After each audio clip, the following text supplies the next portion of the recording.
Hello and welcome to episode 5 of Funny in Theory. That gave me tingles in my tummy. Episode 5 of Funny in Theory, a St. Paul Saints promotions podcast. My name is Joshua Will. I am entertainment director here with the St. Paul Saints. And I am Skare Bailey, director of marketing promotions. And I would like to note, every time that you say what this podcast is, there's different words included and not included. Before you've used on-field promotion podcast. This one you didn't say that. Always rewriting. Always rewriting. Keep them guessing. This is episode 5. And for those of you, if this happens to be your first podcast, I would just like to start off by saying that both my mother and Sierra's mother agree that we work well together. Yeah. And so if you have any problems with us, you'll have to take it up with our moms. Betty's ready. Today, I wanted to talk about, well, first of all, how are you? Let's start on a personal level. And Thanks, then, Josh. Yeah, we don't have to just dig right I'm doing into it. all right. We're starting a homestand today. So just trying to not use too much energy. And Do we start off this homestand in a regular fashion? Loaded question. you're just even keel. We have a strange double header today. That's part of the game. Part of the game. So I'm okay with it. we're I gonna was talking about this. I'm okay with it because normally I complain that from our production meeting to when we start talking on the microphone takes forever. And now the fact that after our production meeting, baseball's starting 20 minutes later. Yeah, we're huddling Love it. and we're starting. Love it. Boom, 5:30 start, starting in the 7th inning, 5th inning. I corrected myself. No, we're holding.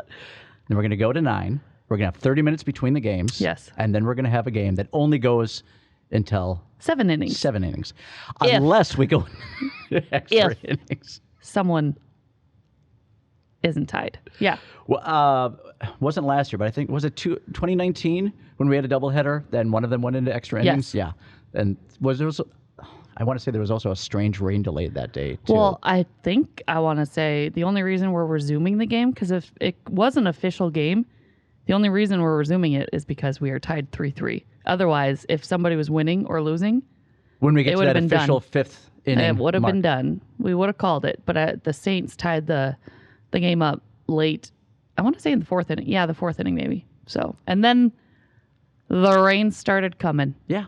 So thanks God. Thank you. Maybe he's It's a like baseball he fan. didn't see it in the stars for the Saints to like pull it out that day, but he's like, Tuesday, August 17th, it's happening. Yeah.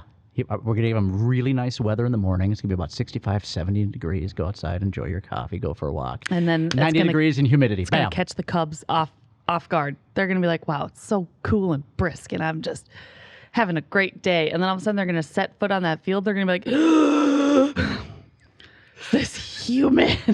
I hope when I watch them step up to bat today, I want to see their shoulders go back and forth and use the voice that you just had, because all the Iowa Cub players talk like that. Yeah. So I wanted to talk about, well, first of all, we were at Target Field last night. Sure were. And that was a lot of fun. Not Target Field. Target Field. I got that one correct. And it was interesting, you and I, because it wasn't, I don't want to say our show, it wasn't the Saints show. So we just got to be kind of bystanders. We just stood there. We literally just carried the kegs around. That's it. Yeah. We were the roadies. The entire ballpark. Seriously. Didn't know where to put them. Didn't know where it was safe to put them. So, yes, we carried the Summit kegs with us everywhere we went as if it was our child. My favorite part, aside from being told where to stand and then getting kicked out of there, was the occasional Twins fan who said, I just came over to CHS Field for the first time this year, and that was absolutely amazing. And, you always get things, particularly in Minnesota, where they're like, that isn't what I expected. It was interesting. But they meant it in a good way. Right. And everyone hopes to come back. Yeah. And I'm like, well, you don't have to hope. You can actually buy a ticket and come back. Yeah, it was crazy. Like, we did, in my opinion, it's a good promotion, but it's par for the course of what we do during our games. We did one of those pregame. And the amount of people that laughed and said it was gold, even though we didn't even do it the normal way that we usually do. They're like, that was so funny. And it's like, to me, that honestly wasn't as good as that promotion usually goes. And I mean, it ended up fine, but usually that promotion that we do here It's way better. And it's like to see people over there saying like, that was the best promotion ever. I was like, really? And luckily it had a punchline to it because we did Dizzy Bats. We did the Summit Swig for the fence over there. And normally it's two people going head to head. Right. And so there's a kind of a lot of action going on. And it was changed to have with three people going one at a time. Yes. And nobody hit the ball. No. And when they didn't hit the ball and they asked them to keep spinning, was there a part of you that wanted to be like, no, they got to hit the ball? Well, 100%. I'm pretty sure I go, no, wait. And then nobody listens to me. And so now I'm like, that's okay. So it's their show. First contestant whiffed twice. Yep. Second person whiffed twice. Yep. Third person whiffed, and we're like, okay, this is how are we going to do? I think at that moment, I think I went up to coach and I was like, when he whiffs this last one, grab the bat and go hit it off the tee. Nice, yeah. To save this. And then. But he smacked it, and he smacked it as far as a wiffle ball can go. So I about congratulated 10 feet. him for saving the promotion. But it had a punchline, which is always fantastic. Yeah. But I want to bring up, this is what I want today's topic to be about, is you said something to me which was, I always like to call them like little gemlets of wisdom. Just they're just truth, but they really stick with me. And we did something, we can talk about it or not, but you said this is not theater. Yeah. You know, Yes. and I think we learned a little bit about that last night, and I absolutely know what you're talking about because actually in the second episode, which I just listened to, is going to drop this week as we're recording this, the 5th episode, we talk about... Nice podcast math right there. Hey, I'm doing my homework. Dang. We can't over-script stuff. Right. You know, getting right to it and then doing the promotion is obviously the best. Right. But every once in a while we come up with something that needs a little explanation. But it has to be real for the audience, or I should say the crowd, to buy it. And when it's scripted, particularly when they can see the ending coming, that drives you absolutely nuts. It does, because not everyone's a good actor. And so then it just looks completely fake on the field and cheesy. Yeah. So sometimes, you know, it's nice for a photo op. Sometimes it's nice if you have a corporate partner and this is kind of what they want. But you never really want to let the crowd down. Right. And there's still got to be some sort of contest element to it or promotion element to it. It can't just be like you're going up for a 90-second play or scene. And there are some people that are great actors and that we can do some skit-like bits with them, but there is still a contest going on. Mm-hmm. So. And it's many times we'll call it like mud musical chairs or nerd musical chairs, which is slightly scripted, but it's still as a little competitive there. And again, if you add a little kid and the kid is fantastic, it doesn't matter what you do. Correct. If the kid is awful, yeah, you know, if it's we're two the ones who furries look bad. shaking hands at the end, you get booed. You get booed. We got booed. We got booed. That's the at second Target time Field. I've been booed at Target Field. First one was by about. What's that place hold? About 30,000, 35,000? I want to say it's around 40,000. I Okay. could be wrong, but I think it's 40. And yeah, I just remember getting booed while I was on mic. I was a contestant and just kind of looking around like, wow, this is This is my peak. this is my peak. And Which you got that climber to the peak pretty quickly. but I think the booers actually came from 5 and 7-year-olds last night who wanted a winner or didn't want TC Bear to lose. Right. But by a half hour, not a half hour, I was going to say like 30 seconds after. Which felt like a half hour. Which That felt like a game half was hour. dragging on. That was a I learned that I can't stand still in now 2 ballparks of this place waiting for promotions to happen. But there, we were stuck in an area. Here, I can walk around, be like, oh, never mind, change the scenery. This will go quicker. We were kind of, we were in our own, not in our own world yesterday. No, we were just bystanders just in this hanging out. game of life. Yep. Really. Watching all the Saints players that were on the field playing. That- Twins players, but that had worn a Saints jersey at some point during the season. That was actually really cool during introductions to say, hey, you guys, we're over with us. And, Yeah. Wonder what they think. They probably didn't even notice that They we were had there. no idea that we were there. We pulled out last week because we went into extra innings, a promo that we haven't done At least this season. I don't know what we did last season, but it is probably, I think, one of your favorite promos, which is the burrito roll-up. Yes. It's solid. You want to describe what happens with that? Yeah, we don't do it as much because A, it used to be sponsored. It's not sponsored anymore. And B, I don't like doing 2 dizzy bats in a game. And we also have a sponsor that kind of has a dizzy bat element with Summit Swig. Mm-hmm. So we normally only do that if it's extra innings or if we're not doing Summit Swig for the night. And it is just one of the best. You have one contestant dressed up as a cow. One is dressed up as a chicken. They do the dizzy bat. They spin 10 times. The ugliest chicken costume, by the way. That's just all of it. Yeah. All of it is horrendous. They do the dizzy bat. Then they usually fall over. And then the PA announcers usually makes, oh no, ground beef. And then they have to run down, I don't know, 20 to 30 feet away, maybe more. Stagger down. Yeah. And lay down in a large circular burrito blanket, roll their body up in it like a burrito, and then they have to roll back towards where they came from to roll in between 2 cones. That would be the finish line. So they end the promotion on their bodies on the ground, just rolling, and they have no idea where they're going. So they're rolling towards the dugout or towards, on the field. So it's one of the best. But then the thing that really makes it is the song that Andy Crowley plays and the video that sometimes plays with the song on the video board. I don't know if you've even heard that. Yeah, I've usually called it. It's called This Is... Well, I don't even know what it's called, but it goes, "This is the best burrito I've ever eaten. Yum, yum, yum."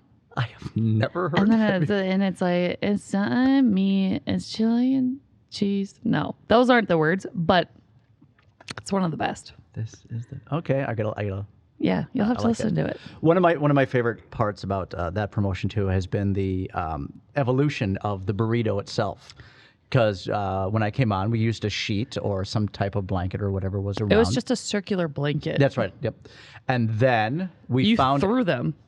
They got nasty. Yeah, but you threw them without telling me. Well, we bought burrito blankets. Yeah. But they were only one-sided. So if you laid it down, it looked like a burrito on the field. But once they rolled it up, it looked like another circular blanket. Yeah, just not a charred tortilla. And then we found the double-sided burrito. Hallelujah. And it's soft and it's wonderful. And I hide that thing the minute it's done. I want to say that you sent it to me. You saw it on like Amazon, or I don't know if you saw it on social media, whatever. You sent it to me. I want to say Lee Adams sent it to me. Like, it's funny how everyone just saw this dumb, stupid blanket and was like, huzzah, a promotion we don't even do anymore, huzzah! But we might need it for that extra inning. One of my favorite things to do is go to Target at the end of... Not field, the regular one. Just the regular Target. Right. And at the end of summer, because they have all these weird things on clearance. And I'll just start clicking pictures and sending it to you like, I don't know what we can do with this. And you're like, no, no. And they just kind of sit there, which is kind of fun. But that'd be fun for the podcast. Follow Josh along Target. Oh, you have to. Yeah, it's Target is hit and miss because you never know what you're going to find on the aisles, and sometimes, and this has happened before, where it'll say $10, and it'll have it on clearance for $10.50. Yeah. They're just not paying attention while they're slapping the labels on there. I'm like, I can pay 50 cents more for this on clearance, and I didn't even want it for $10 to begin with. No, I would say Dollar Tree is kind of the hoot, because I will sit there and say if we need like a ladle, which we did for the chocolate fudge, I'd be like, this looks like it would get a little bit more. Like it really, really matters. Yeah. But the one thing I will never buy from Dollar Tree again is a can opener. Yeah, I can't imagine that it was a good one. We when we made the largest human hot fudge sundae. Yes. We got a gallon can of chocolate pudding to simulate us. Gross. Yeah. The chocolate sauce it dumped over, and so you got this industrial strength, public school lunch can of pudding, and I put the can opener on it. And it just snapped in 3 different pieces. And so It's like it knew from the beginning it wasn't going to be able to complete its task. or its lifelong mission. And it was like, it wouldn't open up like a tangerine fruit cup. It still would have broke on that. And Fragile. We don't know the life that can opener lived before it made its way into your hands. It lived on the walls of this Dollar Tree for 2-3 years. It saw some things. Yeah, it just enjoyed the people came in, and would know the regulars and probably had a backstory, like when they went home and stuff like that. And I killed it. So you're one of the regulars. I am one of the regulars. Like, it's that guy again. Not me, no. I snapped its neck. I put it out of its misery. Death grip over here. And so this is before the stadium kind of opened up to us. So we were in center field, and at this point, I'm kind of panicking, in a typical, pre-promotion panic, where it's just kind of. I'm not sweating, but I'm just like, God, why is everything going wrong all the time? Why can't this be easy? Well, this was on the July 4th game as well. Oh my God, that's right. So things had already been going wrong. And I went to 2 concession booths asking, does anyone here have a can opener? And they're like, no. So I had to run downstairs. Can't imagine. Why would there be a can opener and I ran downstairs to groundskeeping. And Marcus Campbell was down there. He's our head groundskeeper. And I'm like, do you have any type of can opener? And he gave me a real wide, flat-headed screwdriver, which then we proceeded, and he grabbed one screwdriver and one hammer apiece, trying to open this thing. And we're just kind of looking at each other like, this is the stupidest. We're not going to talk about this either, which could have been the name of the podcast, too. Like, that was fun. Let's not talk about this. We're not going to talk about this. Yeah. Some might call him Marcus Campbell now. Campbell, yeah. So we opened it up, and now we've got a million jagged edges. So I had to tell Chef, don't get it near the contestants' body, face, arms, anything, because you will rip them to shreds. Yep. And the whole time, someone from food services is standing next to us, holding up a key, which is a keychain, which has a can opener on it. It's like, do you guys need this? Like, no, not now, but. So many questions. Thank you for that punchline. What? Because someone told them that we needed it, but by this point it was open. It was great. It was just one of those like. But like, why on your keychain? I get it if you're in the food industry, but also, I don't know. I feel like there's a lot more of those cans nowadays than the. No, it's honestly the size of a key. And it's industrial, so you're able to open anything. Yeah. I know what you're talking about. Yeah, now. so it wasn't like he wasn't like whipping it around like a 6-shooter. Pudding. You got that sweet pocket knife? You want to see my can opener? Oh man, you did not get that at the dollar store. I'm wondering if all the other dollar store can openers are missing that can. Like, what happened to Eddie? Yeah. Is he coming back? Has a name? Eddie the can opener. Oh yeah, there's a whole family of can openers there. Yeah. And they really, really hate the hand towels that are across from them. It's just such a showdown. It is. Like a West Side Story of the dollar store. Man. I don't know how we got to talking about that. Okay, so. What were we talking about? Theater? I think we hit that one done, though. Actually, I wanted to bring something else. No, we didn't. Great. No, we're going to go right back to this. As one thing that always kind of drove me nuts, and I wrote sketch comedy and performed sketch comedy for years, was I'm going to take 2 or 3 drafts and write what I think is a good script. And then we are going to bring it to the cast, and we're going to kind of talk about it, revise it, come up with another version of it until we're happy with that. Then we're going to rehearse it for 6 weeks, and then we're going to put it on its feet. And by the 3rd night, people are changing it because, like, well, we've already done this. And it's like, no, you can't do that. This audience has never seen it before. Right. You can't ruin a joke by changing the words, and the punchline doesn't work. And this is kind of what started this whole conversation today off. Is I changed dinosaurs. Yep.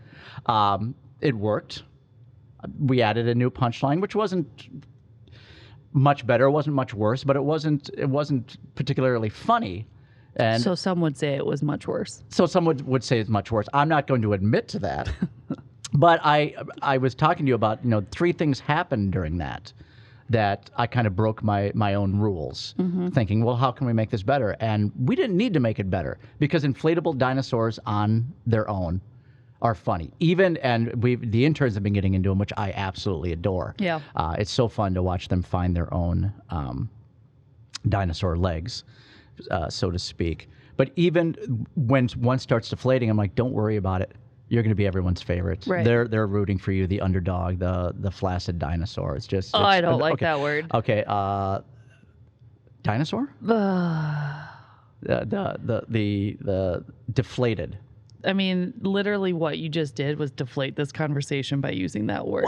Well, it's everyone listening right now has an image in their head, and that is what the dinosaurs look like. But the point being is they're going to be the underdogs. So what I did wrong that day, and I will just come right out and say, let's go back and define this is not theater. Right. When you said that, it was just kind of a throwaway comment just to say, this is how I feel. But I really want you to kind of dig into that a little bit more. And if we touched upon that and we don't need to go back to it, absolutely. I mean, I feel like just going back to what I said, there can be some skit element to it, but there still needs to be a contest. And it still needs to be, I mean, we were talking about this just right before we started recording about trivia. You like to do the trivias that are quick hits, boom, boom, boom, boom, boom. one-word answers, and that's exactly it. Because if you give long, lengthy questions and long, lengthy answers, and they have to pick, they're already so nervous, probably being on the microphone or being in front of fans, they can't process all of that. So the smaller and more concise we can make things for people, the better. Something like T-Rexes, was the idea funny in theory? Yes, but you had some theater element going on that they were focusing on what the dinosaurs were doing. They weren't focusing on the entire story that was going on throughout the entire promotion. They were focused on, they're doing sit-ups, they're doing push-ups, but they didn't get the aspect of them trying to eat our Usher Tainer until the very end. And they're like, what, why did that just happen? And that was the second sin, adding an element to it that didn't need to be added. Right. And that's what we call the KISS method. Carnage. Yeah, or carnage. Yeah. To keep it simple, stupid. And yes. Yeah, which really early on, I would say we should do this, do this. It's like, no, why are we adding that third thing? It's absolutely not needed. Yes. You know, again, this is the illusion of the first time for the audience, which I think is really great. Yeah. So adding an element that didn't need to be there, changing something that worked just fine to begin with. Yeah. And then just that theater element, I think, are three really important things to keep in mind in a successful promotion. I agree. And one thing while we were at Target Field last night was the element of is it exciting? Is it funny? We were talking about this after. Absolutely. You know, we got to keep that there. And the also is, how can the contestants, not the contestants, but the crowd also be invested in this? And going back to what you were saying about trivia, is one of the reasons I also don't like to keep it slow is there's people yelling all the time, but the contestants never hear that. So you'll hear like, Georgia, Georgia, Georgia! You know, and then they start getting mad because the contestants aren't getting it, but we're not paying attention to the people yelling as well. So it's like, just keep it there, keep it laughing, and kind of keep it fun. Keep it moving. Are there any, I'm going to change directions here. Pulling a Sierra right there. Left turn. Going back, were there any last minute promotions? Like, we just need to come up with something like right now. Sometimes we do that in extra innings, and it's usually like a water balloon toss or the day of, we have to come up with it. Were there any, can you think of anything off the top of your head that is like, we need something for today, this is wonderful, we'll probably never be able to do it again? I mean, I feel like we try to do that almost, not every game, but a good majority. Like the urine one. Like, that was something that was good for that game. Are we going to do it again? I mean, maybe, but probably not. So maybe we can, but it would probably be an extra inning type thing. The extra jars of urine are still down there for the Cubs right now. So pickle juice. That was so gross. I will tell you, some of my favorite promotions have been when Cookie Monster and Kermit have come out with us. The puppets. I don't know why, but there's just something really special or magical. One of my favorite pictures that Rob in the office took was, you see Lee interviewing Grover. But Lee is looking right at Grover while he's interviewing him, not the puppeteer next to him, which is in full. I mean, that's how just it's so ingrained in our heads that these are actual characters. Right. And to see Lee, who's a big guy, talking to this little Muppet. Lee's a fit guy. He's a fit guy. Everyone's a big guy to me. I just want you to know that. This is...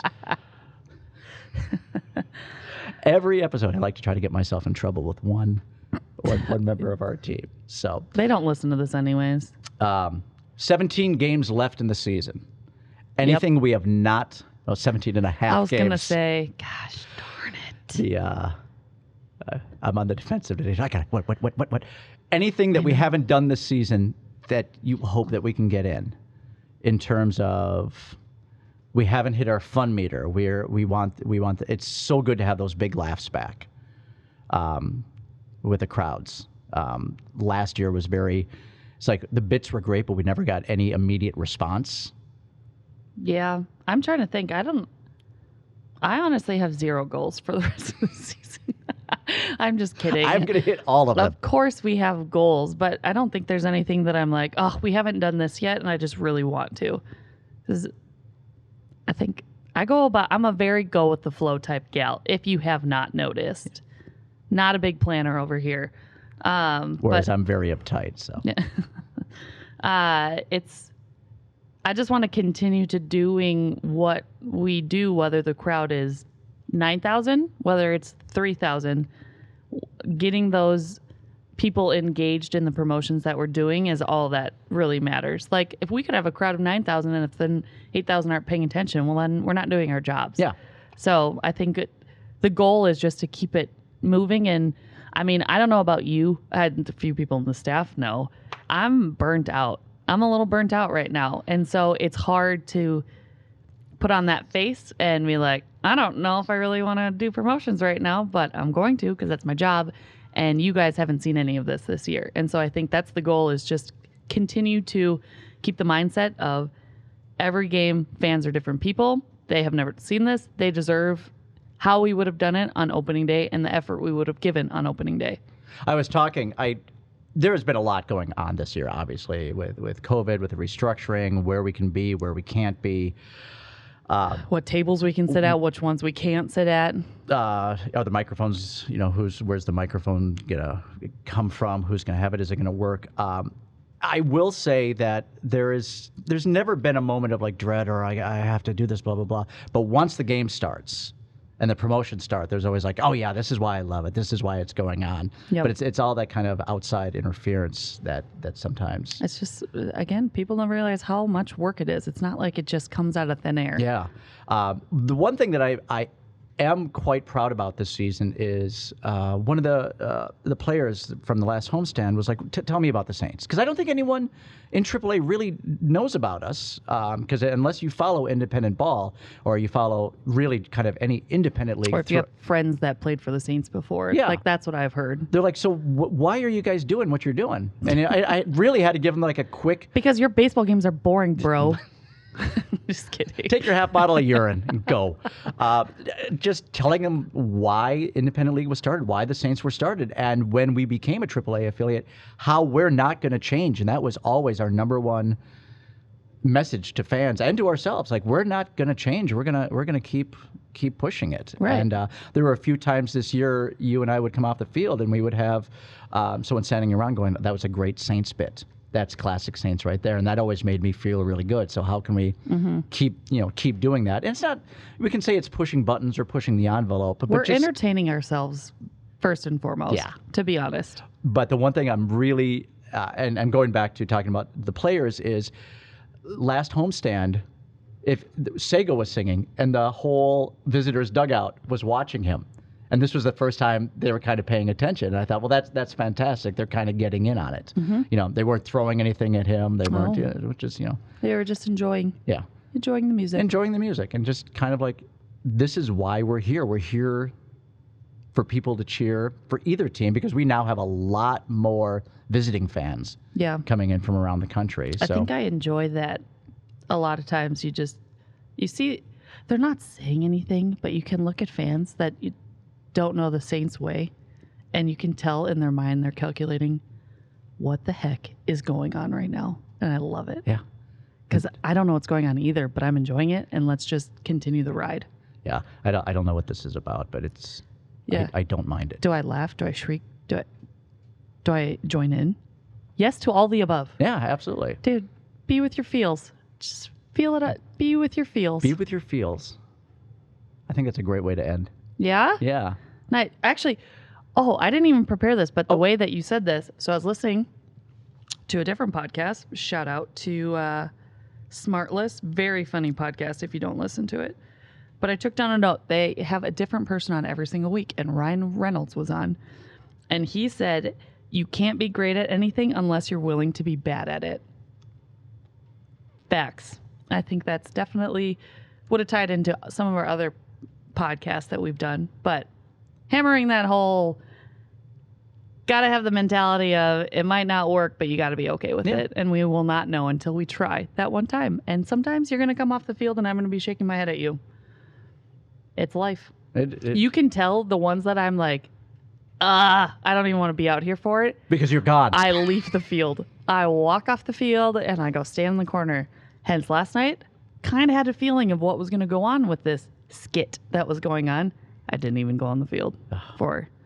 We have now said the word skit 5 times in this podcast. Oh, it just, I hate it. It's just. Really? Yeah. So what I used to do was called, it's sketch.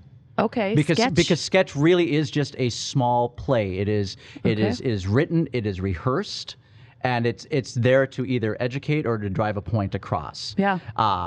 These are skits because they're just there to quickly entertain, or it's like one of those bad words. It's like me calling this place a stadium or calling the big screen a jumbotron. Ugh. Yeah. Do you know what my least favorite word is? Bequeath. I do not like that word. Bequeath. Yeah. Okay. The other day I thought of, I've always said my favorite word is like pickle. I just love that. But anyways, this word that I'm about to drop you with is probably the best, in my opinion, all around word for the meaning and the way it sounds. Lurk. Yeah. Lurk. I'm just going to sit over here and lurk. It's lurk.